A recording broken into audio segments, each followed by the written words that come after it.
Bienvenidos.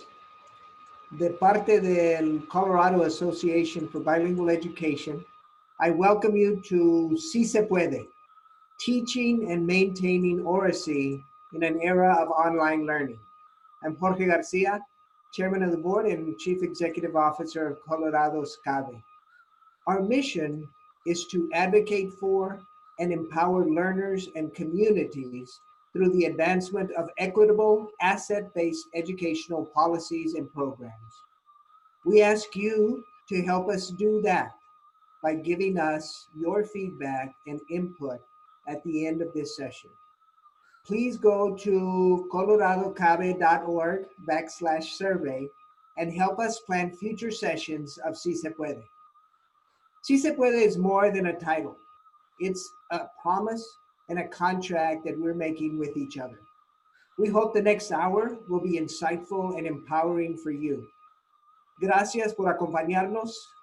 Now, here to host this session of Si Se Puede is CABE Board Officer Jody Slavic.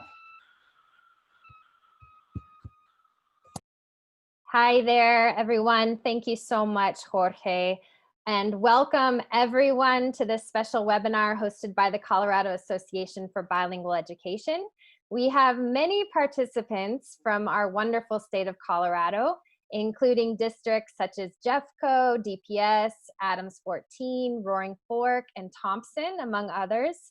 And we also have some out-of-state participants from places such as Nevada, Texas, Connecticut, Rhode Island, Massachusetts, and probably some others that I'm missing as well that I'm seeing in the chat right now. So welcome everyone. We're really excited that you're here. My name is Jody Slavic and I serve as the COCABE Board Secretary. I'm currently finishing up my PhD at the University of Colorado Boulder in Equity, Bilingualism, and Biliteracy, and where I also work with the Literacy Squared program. And it's there at CU Boulder where I have had the distinct honor to work with today's guest, Dr. Sue Hopewell. Many of you know Dr. Hopewell from her many years of service in Colorado and around the country, working to ensure quality education for emerging bilingual students. Dr. Hopewell is an associate professor in the School of Education at the University of Colorado Boulder in the Division of Equity, Biliteracy, and Bilingualism.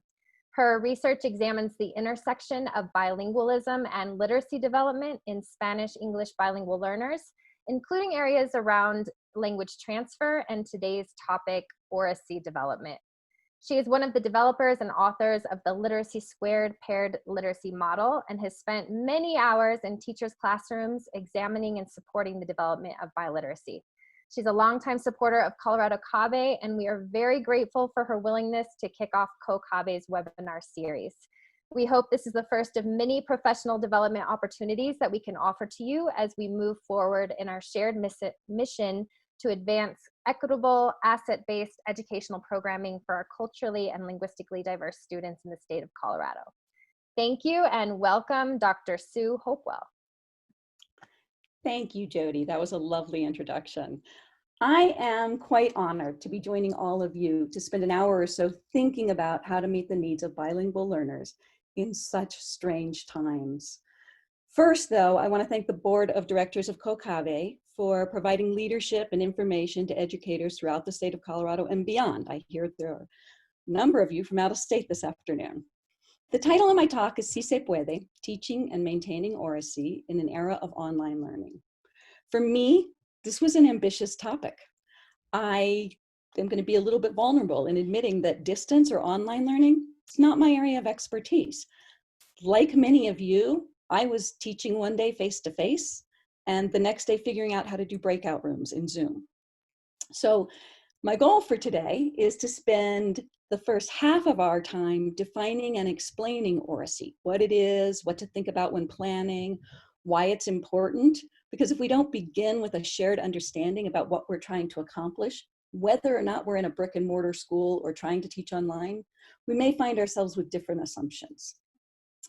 Then for the second half, I'm going to highlight two online tools that I think have the potential to help teachers develop and maintain students' oracy in service to their overall language and literacy development in two languages. I'm operating on the assumption that many of you are going to return to schools in the fall, where you are going to be asked to teach online or in hybrid formats, and that while you likely need and have most definitely earned a break from screen time, this summer is probably the only time you can endeavor in looking at new technologies at a leisurely pace while it still feels fun and inspirational. And I also recognize, I speak about Oracy a lot, that typically I do this face-to-face, and we have the opportunity to practice the things that I'm talking about. So no one gets more than the irony of the fact that I'm going to talk at you for the next 35, 40 minutes. And not invite you to participate, at least not orally. So what I'd like you to do is reiterate what Jody said. Please type in the chat. There will be time for questions at the end. And I suspect that many of you are familiar with the tools I'm going to talk about today, and you will have guidance to offer other participants, and that is most welcome. So let's get started. So what is Oracy? Oracy definitions vary, so I think it's important for you to understand what I mean when I'm talking about it. As Jody said, I've been involved in the development and research of a biliteracy model called Literacy Squared for the past 16 years. And while we are mostly concerned with Oracy as it pertains to literacy, that should not be taken to mean that Oracy isn't an important aspect of the broader academic curriculum. Within school settings, we define Oracy as the specific set of oral language subskills students need to meet the academic or content objectives or standards.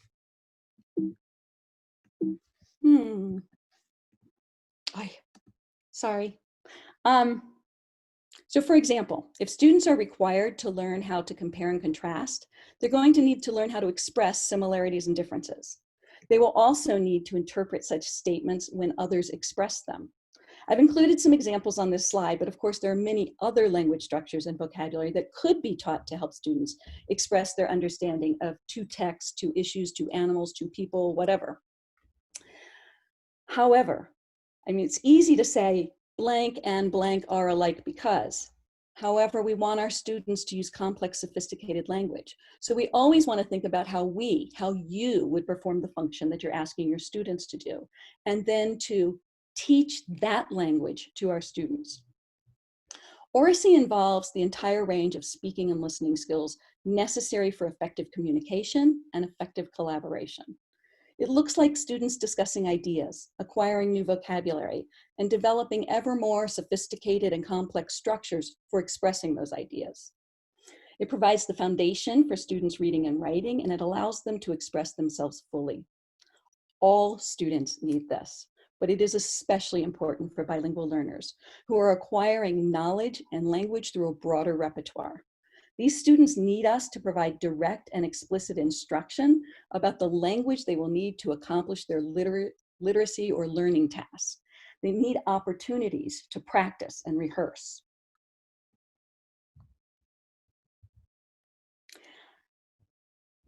The term Oracy was coined in the 1960s and is largely, though not entirely, attributed to Andrew Wilkinson. He developed it to call attention to the neglect of attention to oral language in academic settings. You all are well aware that administrators rarely compliment a loud classroom full of talkative students. What Wilkinson argued was that while literacy environments attended to productive language and receptive language, they only did so through writing and reading.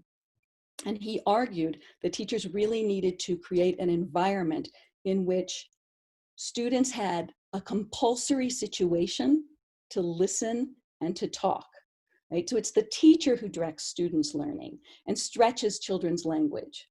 Importantly, he forwarded that at the center of Oracy development was experience. In fact, he described speaking as the verbalization of experience and listening as the experience of verbalization.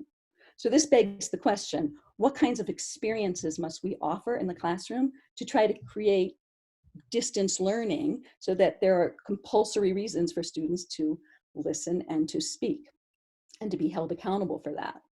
We have really strong research evidence to suggest that well-developed second language oral proficiency is associated with higher reading comprehension. However, the importance of Oracy to the advancement of literacy competencies is not restricted to the English language. Students need opportunities for purposeful and structured oracy development in all of their languages. So what does oracy instruction look like in the classroom? First, it involves explicit attention and instruction to the language that students need to comprehend and express their understanding of various academic contexts. This means providing concrete vocabulary instruction. It often involves having sentence frames and sentence stems available to support varying language proficiencies. Like all good instruction, it involves a gradual release of responsibility. Language isn't necessarily acquired because you've covered the content or literacy objective. It's critical to dedicate a portion of the literacy block to listening and speaking activities. So secondly, as you'll see here on this slide, we need to provide students with opportunities to learn, apply, and practice this language. We begin by modeling it and giving students examples of what we're asking them to talk about, or the vocabulary and structures we want them to use. We then provide time for guided and collaborative practice. This implies, of course, that the learning community is not silent. Oral rehearsal and practice can take many forms, but this is a good time to use cooperative learning structures like those outlined by Spencer Kagan that are designed to promote and increase cooperation and communication. They're structures that get everyone to talk and listen. Might involve playing a barrier game or writing and performing a script. There are lots of ways to create an authentic need to speak and to listen. Importantly, though, it's up to you to structure these events so that students are held accountable to use the language they are learning. As students participate and become more adept with the language, more and more of the burden for carrying the dialogue or for asking and answering questions falls to the students rather than to you as the instructor. So, why is oracy important? We know that oracy helps students to formulate and synthesize ideas. As they participate in structured dialogues, students internalize their learning and they learn from others. As they explain a process, predict an event, provide a synthesis of key ideas, they solidify what they know and they reveal where they may need further instruction. We also know that by providing opportunities to develop oracy, we increase students' communicative competence and their ability to engage in connected discourse.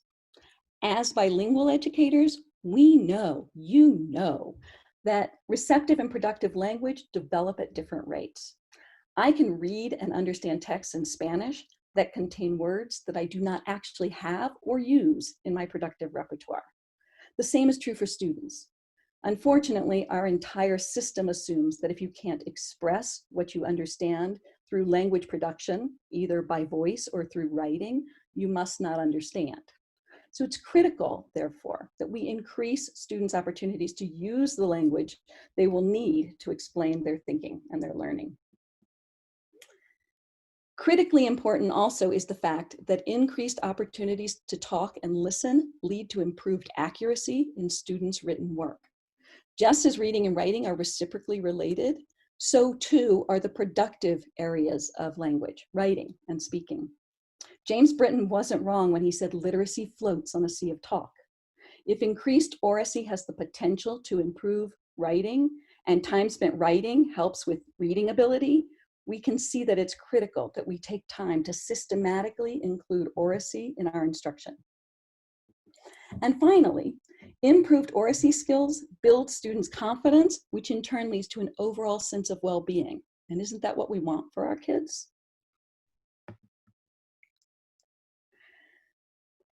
Beyond what is provided for you in any district scope and sequence, and if you happen to have a well-developed, well-articulated oral language curriculum, consider yourself lucky, but most of us don't have that. So short of that, how might you go about identifying an oracy objective? I think there are two crucial pieces of evidence to consider. One is what students have already done in the past, and the other is what will they need to do in the future. So let's start with the latter. You need to begin with clarity about what children will need to know, produce, create, perform to demonstrate their learning. Begin with your outcome in mind. I always highly recommend that you complete the task yourself first. Once you've done so, analyze the language that you used. What was the length?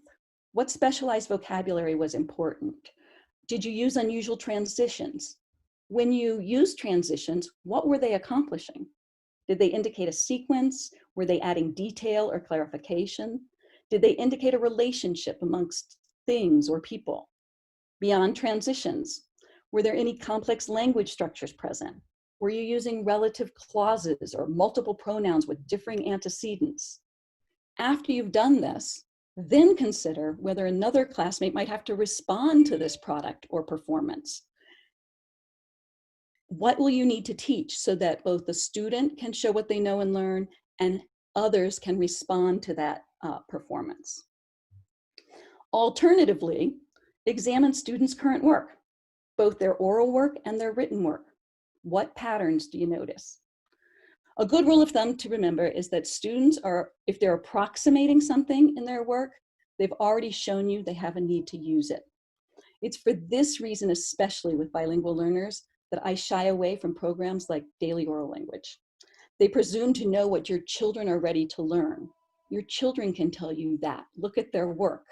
Why spend a day on a prescribed sentence that teaches how to write the date, capitalize the days of the week in English, if your students already know these things? Better to collect language samples to see what they need. Try having students tell you a story from a wordless picture book. You'll only need to hear a couple students attempt this task to have a plethora of ideas for the oral language that you need to be developing. And going back to my previous point, if you choose to do the wordless picture book, try doing it yourself first. What language do you use? Record yourself, because you want to see if the students are getting close to what you're able to do. So armed with that information, what oral language experiences can you imagine will give students opportunities to rehearse and practice the language and structures they will need to become mature language users and to show what they know, think, and can do? So again, it's the 3 questions on this slide that I asked myself. What language do students need to know to accomplish the academic task? What language will students need to control to communicate what they know and think? And what does students' current work demonstrate they still need to learn? So as you plan, remember, you should have different objectives in Spanish and English, and they should be designed to meet the students where they are, which means you should be thinking about varying proficiency levels in each of the languages.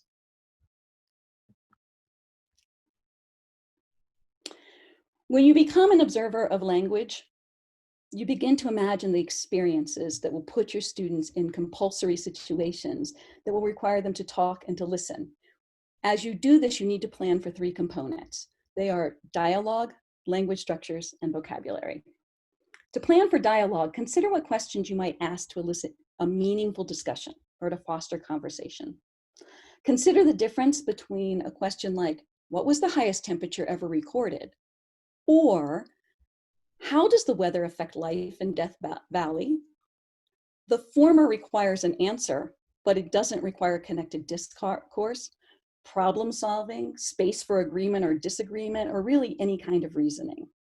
You can imagine that 2 students discussing the latter could each contribute information to formulate a rich answer that demonstrates deeper understanding. Good dialogue prompts often ask for opinions with evidence or for evaluations about whether or not something is fair. For example, what do you think was the author's most important message? Or would you have preferred to fight for the North or the South during the US Civil War? Or is it fair that students have to wait until they're 18 years old to vote? I have found throughout my career that asking whether or not something is fair elicits strong opinions and great conversations, even from kindergartners. Kids will have an opinion about whether La Llorona was a good mother or Jack should have climbed the beanstalk.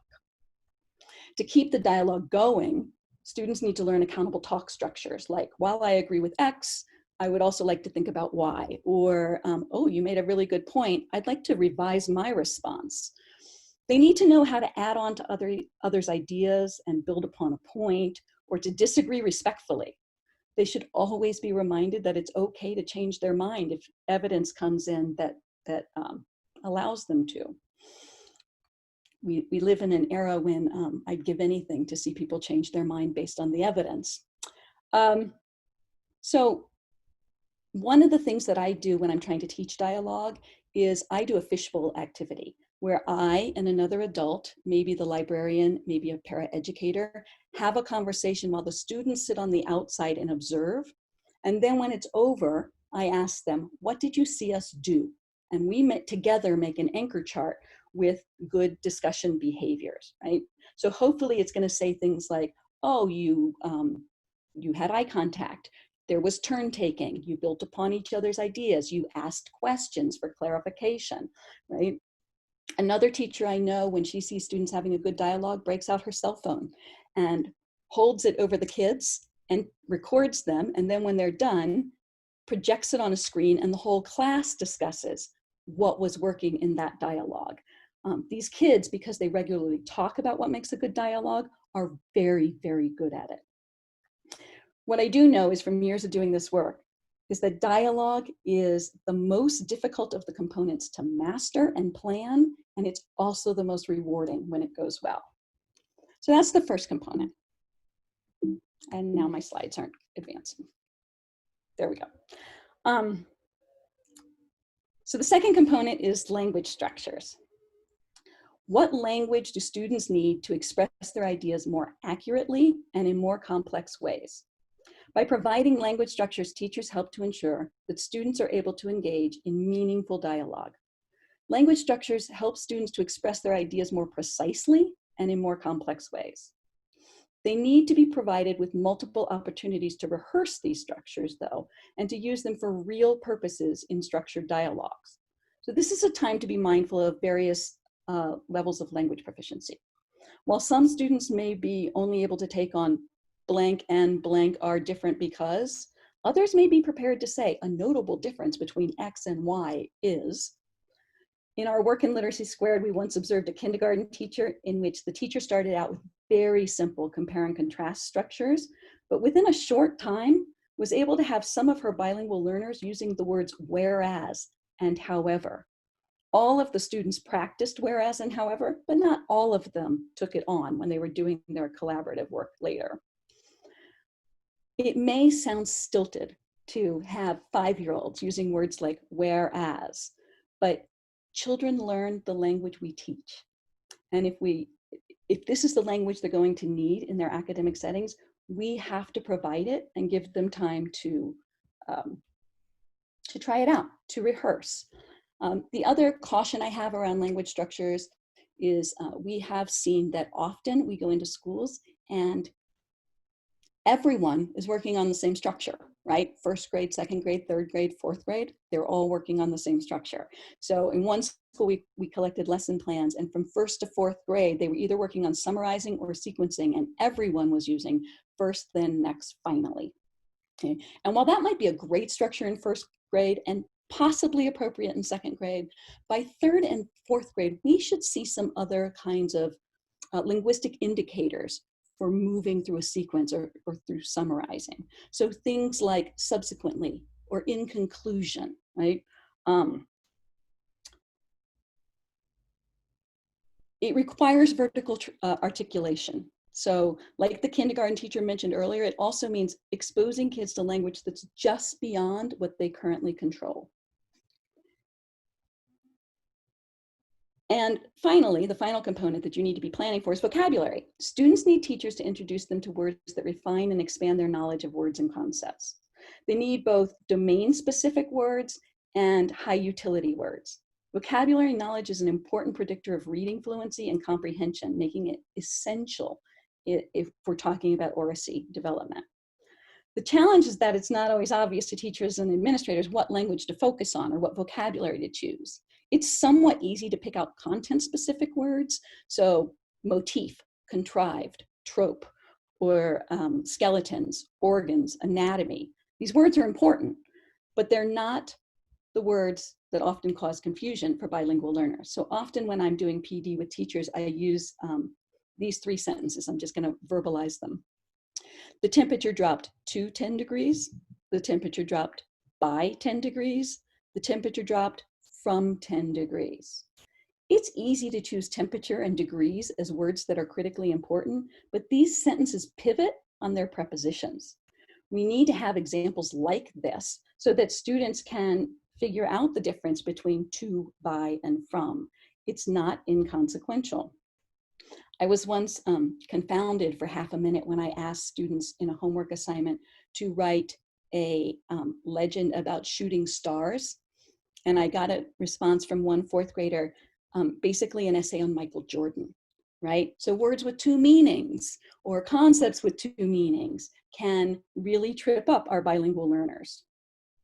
So when we're choosing words, we want to do high utility and content, but we also want to consider the importance and utility of the word, its instructional potential, the extent to which it will help to develop deep conceptual knowledge.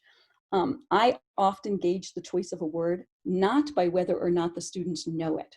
They're not going to know a lot of words, but the likelihood that they will encounter it or need to use it in the future. And finally, we need to teach individual words, but we also need to teach students strategies for when they inevitably encounter a new or unfamiliar word. That's all part of good Oracy instruction. So whether in a classroom or instructing from a distance, planning should engage students in dialogue that's supported with language structures and vocabulary instruction. This is the language that allows us to express thought, engage in civil discourse, and communicate both concrete and abstract ideas. And our students need to be able to do all of it in two languages. So as I said earlier, Oracy instruction is not just for our additional languages, it's for all of our languages. Before we look at specific tools, we're going to do that in just a moment. I want to encourage you to brainstorm a list of what you already do in your classroom to create experiences where students need to talk and to listen. And then consider whether or not any of those things can take place in a virtual space. So I have some ideas here, right? Barrier games, felt board storytelling, readers theater, poetry slams, wax museums, puppet shows, etc. But I'm sure you have many more. There's no reason that students can't record themselves doing online book talks or performing their own original poetry. I'm going to take what time we have left to describe two tools that might get you started. I don't think you need to use both of them. Choose one, just get started. I've seen the first one used really effectively with bilingual learners by local teachers in Colorado. Maybe you too have or are using them. So if so, please chime in on the chat with your experiences, your cautions, your celebrations, your insights. As I said at the beginning, I only know of these tools. I haven't actually been the facilitator or teacher working with kids, but the kid-created examples I've seen have been phenomenal. Kids are so creative. So today I'm going to show you, I also want to just preface, I'm going to show you a couple short videos. I played with writing to a teacher to ask for videos of students, but because I didn't have parent permission, it didn't feel comfortable to me. And so what you're going to see with the first tool is me using it. So I've recorded myself.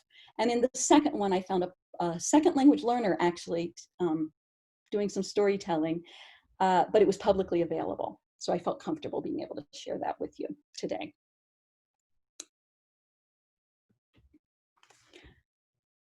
So to begin, I want to remind all of us how foreign these spaces feel, not just to us, but to our students and their families. This image is often what it feels like on the receiving end of teachers' directions. Teachers, just log into Zabblezoo, scroll down to the Zork app, and have the kids work through the assignments sent through Cracklezam, or check the links posted on Drumblekick. Parents, huh? Knowing this, there are a few overall considerations I'd like to suggest. So even virtually, teaching is a human endeavor. You will not be able to replicate all the classroom experiences that you would typically do, and you shouldn't try. What can students do with materials they can find in and around their homes?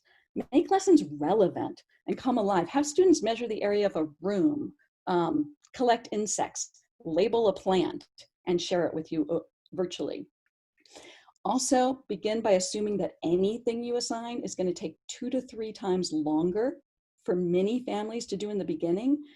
And then after repeated practice, it will become more facile for them. Accept approximations.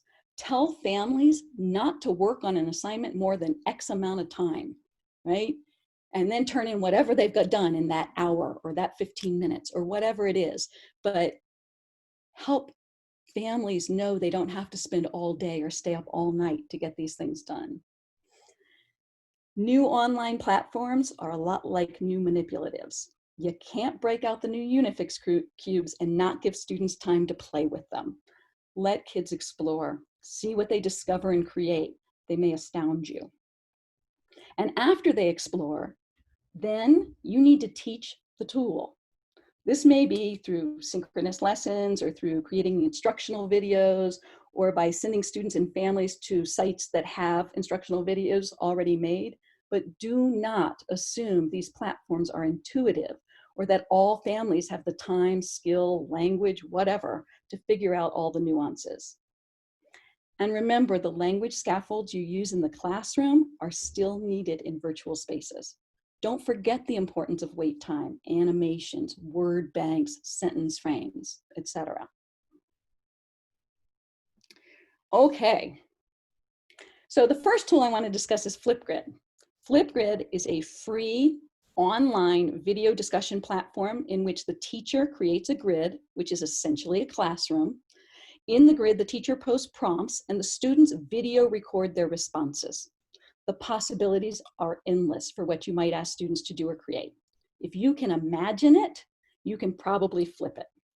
Your prompt can include images, videos, attachments. You can moderate whether or not students' responses can be seen by others in the class. But once you allow them to be seen, students can respond to each other's. So a student posts a video and then another student will record their response to that student's response. Flipgrid was basically created to provide all students the space and time to share their understandings, their ideas, their questions, their projects, their voice. Right? And at the same time, it provides you and the families of your students a window into each learner's thinking. So when you get to this site, flipgrid.com, you have to set up an account. Students never need an account, and this is totally free to you as an educator. So you go here, you set up your account. Once you have your account set up, you will have what's called a flip code. And when students go to flipgrid.com, they can, in one of these two places, enter the code you've given them, which will take them into your grid or their virtual classroom. What I'm going to do now is give you the briefest of overviews so you can imagine how you might encourage oracy through a tool like this, but it's not going to be a full tutorial. So I wanted to be sure you knew that Flipgrid has weekly, free, live professional development opportunities and pre-recorded resources for teachers and families, and they can be found where you see this green arrow on the screen.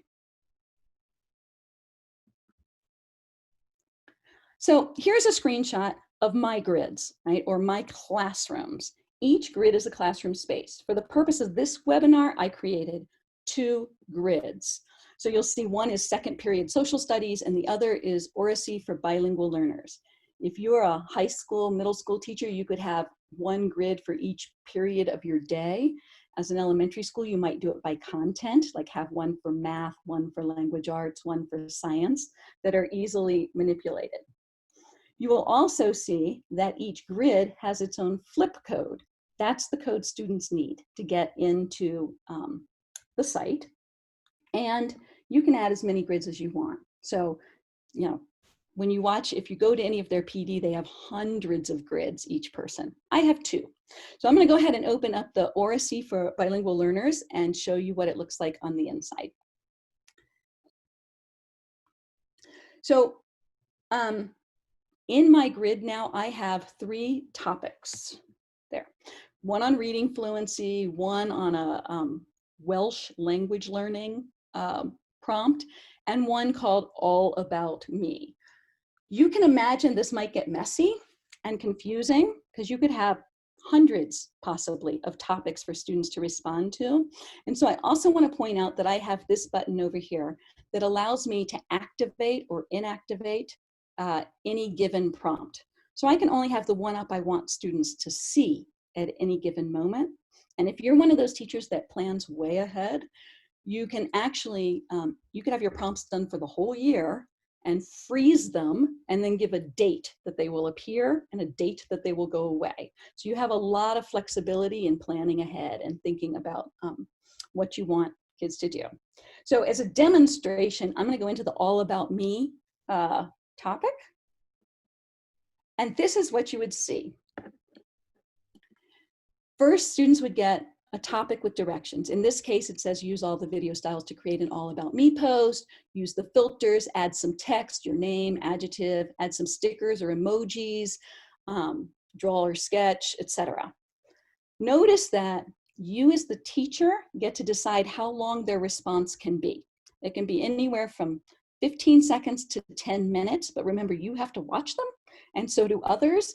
And so in this case, it says you have 60 seconds to share what you want your classmates to learn. So when the students go in to record their response, they can start and stop the video as many times as they'd like, but only until they've recorded for a minute, and then they're done.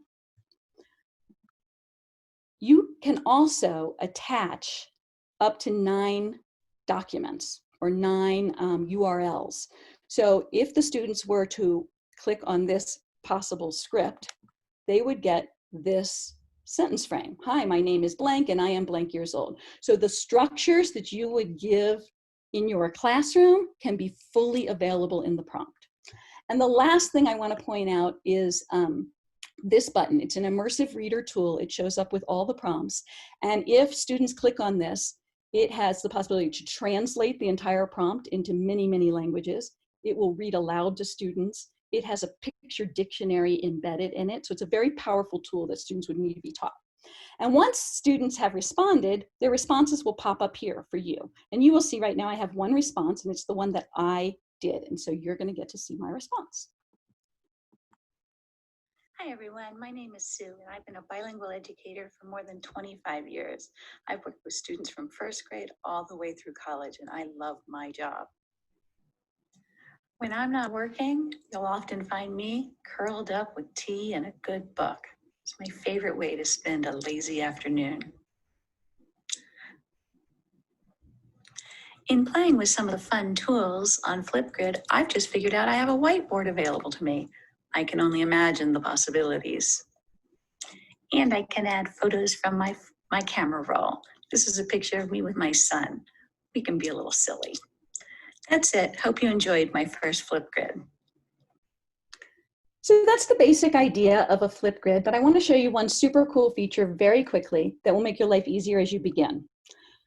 Within Flipgrid at the top, they have what's called a discovery or disco library. And this is where pre-made prompts are available. There are over 10,000 prompts available to you. And they connect with lots of partners. So if you typically use Newsela or you go to the World War II National Museum, you can click on their links here and get pre-made prompts with videos embedded, and they're all customizable. So you can pull up their prompt and change it in any way that you would like to meet the needs of your students, to make sure you have that vocabulary and language structure and dialogue embedded in. I'm going to start moving a little faster because I'm watching our time, but I do want you to see the possibilities. So here are 3 that I just pulled from the Disco library. You notice they all have that immersive reader button at the bottom. But what's in your bag? If you had to put 5 items in a bag that best showcased who you are, what would they be? Describe each item or show us and tell us why it represents you as a person. How lovely would it be? And culturally responsive to have students sharing their lives from their homes with us. The second one is from the World War II Museum. The students would watch this video of gardening during World War II and then answer the questions below. And the third one is from the EPIC site, which a lot of you probably use. It's a great online book repository. And so there's a link to the book. They would read this book, What Does It Mean to Be Kind? And then they would respond to the prompt. What does it mean to be kind to you? What is one way you could show kindness to someone in your community or at your school today? And again, you could add sentence frames. You could say you must use these 3 or 4 words, right? You can keep all of those Oracy structures in this platform. This is the second one. I'm going to go a little bit faster on this one. So that was Flipgrid. But you may have shy students, right, who don't want to put their face on the screen. Puppets are a lovely way to think about Sorry, things weren't advancing for me at the same time. To tell a story, right? So this one, I chose Puppet Pals. There are lots of different ones that you could use, but it's a way to collect language samples from your students. It's a very simple way to have them animate a tale or choose whether or not to insert themselves as characters. There are pre-made characters, but you can also put yourself in. Students go into this and they choose characters in a setting. They drag them across the screen. They tap on them to make them move and make their mouths move or their arms and legs move while they record a script. And it's basically making a movie for them. So they could retell a famous event, etc. You can provide the parameters so that they're held accountable for the dialogue, language structures, and vocabulary that you want them to be rehearsing and practicing. And remember, they're going to make a movie. So if I'm going to make a movie, I'm going to practice. Heck, this webinar, I practiced, right? So it's an authentic reason to practice. So it's available in the App Store. It's awesome for fluency and language development. Again, there are preset characters. You can zoom in on them, you can rotate them, you can flip them using 2 fingers or double tapping. You can pose their limbs by dragging them around, drag their little heads to make them walk across the screen. You can tap them to make their mouths move. Now, I will say this, I tried to make one. It is really hard to remember your script and remember to tap the screen. So take what you can get. There are preset backdrops, but they can import their own photographs as the backdrop. They can personalize with their own photos. There are themed sets, so you can get a fairy tale set or a nursery rhyme set, and students can retell that story to you.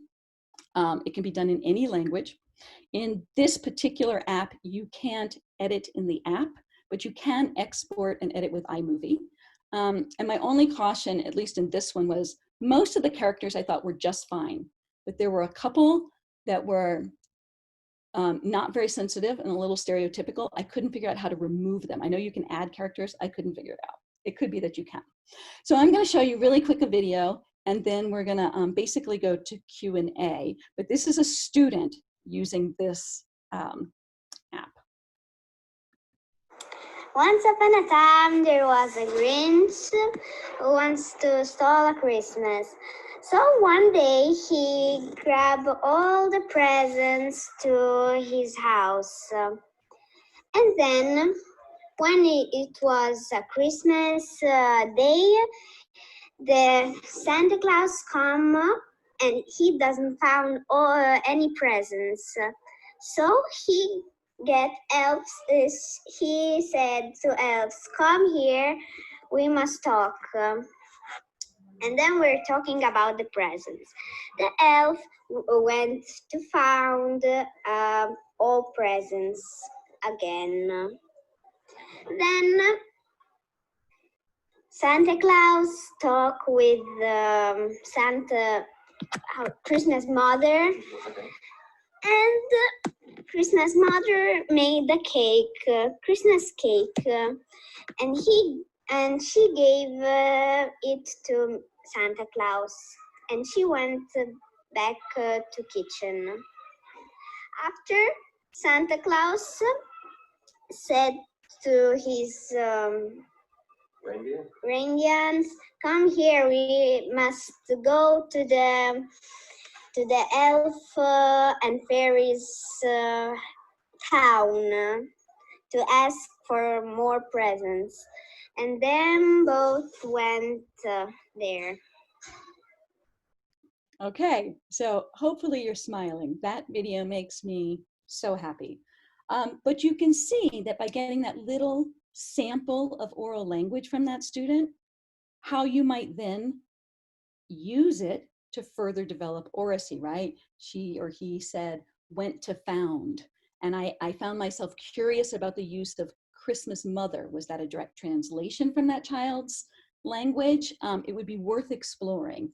Or went back to kitchen instead of went back to the kitchen. So it's a lot like the wordless picture book. You have a language sample to use to think about your next steps with oracy. Whoops. So if we had more time, I would talk about some other tools that I've heard teachers are using really effectively. I've seen this green screen app used with fourth graders. They do amazing little skits with it as the background. There's Screencastify, VoiceThread, etc. But this is your time this summer to go play and learn and have fun. And so I encourage you to do that. And I guess we have a few minutes left for questions. Thank you, Sue. We have a couple questions that have come in, Sue, and one of them, just going back to the first part of your presentation on Oracy, Courtney had a question about the differences between a language objective and an Oracy objective in a learning target. So are there key differences? Are they different? And if so, how? That's a great question. Thank you for that question.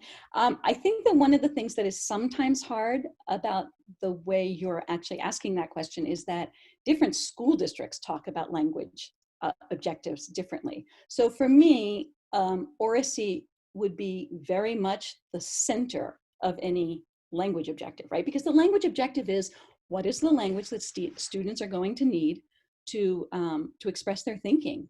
And that's what Oracy is.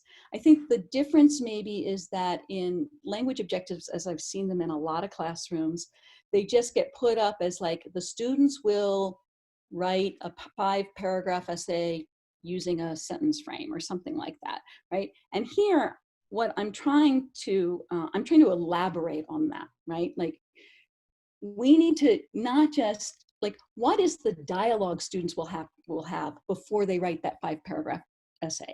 Are we sure that we are hitting, that we're teaching the vocabulary that they'll need to write that essay? And so for me, Oracy is maybe a bit more expanded than what the 1 or 2 sentences that get written on a board, but they're the essential teaching that is important so that kids can be successful. And it has to happen in both languages. So just because English is my first and most dominant language doesn't mean I'm still not learning more English every day, right? So kids need this in Spanish and in English. Okay. Thank you. Yeah, and so important, like you said, to actually do it yourself first, because that's how you find out those nuances, right, of the language. It's critically important. So I have had teachers tell me things like, I'm trying to think of an example. Oh, I know. I was going to teach students to talk about a routine that they participate in regularly. So I taught the past tense. I'm like, okay. Now tell me your morning routine, right? And they're like, well, I get out of bed, I stumble to the bathroom, I brush my teeth. I'm like, when did you use the past tense? You don't, right? And it's easy to fall into that trap. So doing it yourself and looking at your language and looking at your transitions and listening to the vocabulary, we want our students to be mature users of language like us. And so we need to try these things out and scaffold it for them so that they get there. Perfect. We have a couple questions about collaborative conversations, which I think is probably a challenge for all of us trying to get kids to collaboratively talk online. Do you have any thoughts on collaborative conversations with remote learning? Yeah, I do. So yes, it's going to be hard. First, you have to get them to show up. I mean, I just heard that Chicago Public Schools is only getting about 60% of their kids to show up. But if you can get them into a synchronous learning environment, I mean, use Zoom, that's what we're using today. There are breakout rooms in Zoom, and you could scaffold that by having documents available that students could be looking at while they're in Zoom with the vocabulary, the language structures, etc. That's one thought. My second thought, though, is I have some teacher friends who are, in an effort to do this, aren't bringing all their students in at the same time. They're bringing them in small groups, right? So 5 students come for 15 minutes, and the teacher is there with them and facilitating the conversation. And then those students leave, and the next group of students come in. So it's not ideal, but I think it gives us some ideas about how we might work with kids remotely. I almost forgot to unmute myself. With your work on Puppet Pals, and another question came in is whether or not there's a way kids can work remotely on a Puppet Pals story in a collaborative way. I don't know about that. I'm Yeah. going to have to say that I don't know. It would be ideal. I did not see that possibility. It doesn't mean it's not there. Sorry. Okay, thank you. And I did want to mention that with Flipgrid, there's the opportunity where kids can respond to each other's recordings, which could be a way you get a little bit more collaboration in as well. Yeah, when we do this, I teach a literacy for linguistically diverse learners class. And when we tried this out in class, we went and recorded our own responses, like out in the hall, all over the building. And then we had to come back and listen to someone else's and respond to it. So it's really a nice feature now that you can't keep the dialogue going. So the original prompt, you can respond to that once, but then that person can't come back and respond to you. You'd have to start a new prompt response, which that's a little limiting, but you could have every single student reply to every single other student and think about how much language they would be using while they, when they did that. And it's fun. It's so much fun for the kids to have their classmates come on and look at what they've done and ask questions or tell them how cool and awesome it is. Yeah, it's a pretty powerful tool. I love it. I just love it. Yeah, me too. I think, Sue, we're going to have one more question and then wrap things up. Okay. We have a question regarding vocabulary development. And the question is, would you use tier 2 words for vocabulary development? And how would you connect vocabulary teaching in both languages in a dual language program? Okay. So the first part of that question, tier 2 words, is, I think it's limiting, and I don't think it gets at everything that bilingual learners need in order to comprehend and express themselves. And so I go back to that example of to, by, and from with the temperature, right? The tier 2 words, if they're tier 2, would be like degrees, right? Which also has multiple meanings. But kids still need those tier 1, like prepositions. They still need them. And so I don't think we can take something that's as prescriptive and defined as tier 2 and only do that. Are those words important? Of course they are. Of course they are. But we need to go beyond. We need to do more. In terms of connecting, it was connecting vocabulary across languages. Is that right? Yes. How would you do that in a dual language program? Okay. Well, so of course, you're always doing things like cognate instruction, right? That's a given, because that's one of the strengths of bilingualism, that we have 2 languages to draw upon to make sense of our entire repertoire. So I would begin with that. I like to make cross-language connections on a daily basis, right? So when I can see a connection for students, I point it out at that time. And I ask students to be language detectives and tell me what they know from one language that's informing what they're seeing or doing in the other. That's a little different than some other methods that I know are out there where you wait till the end of a unit. I think that's too late. So I would just, when the opportunity presents itself, I would both plan for it in an explicit way, but also when it pops up, like you have to address it at that moment. I hope that helped. Thank you. I wish we had another half an hour to talk to you and pick your brain and answer all of the questions in the chat.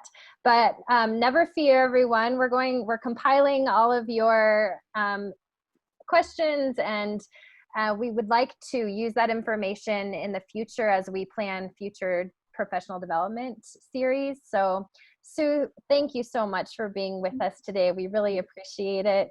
And so I don't take up any more of your time, I'm going to pass it along to Jorge Garcia.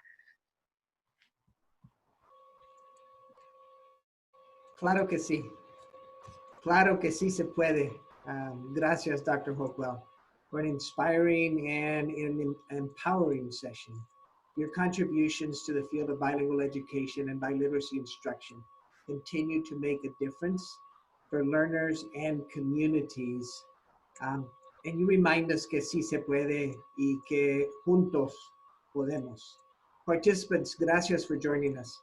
And I remind you that you can also help us by providing your feedback and input. Please go to the cocabe.org/survey to help us learn how to better serve you. Otra vez, gracias to the team that put together this session for you. Again, Dr. Hopewell from the University of Colorado at Boulder, Jody Slavic from CABE and the University of Colorado at Boulder, Amy Fairbanks from CABE and Roaring Fork School District, y también Daniel Garcia, Chief Operations Officer for CABE. Hasta la próxima, su servidor, Jorge García. Gracias.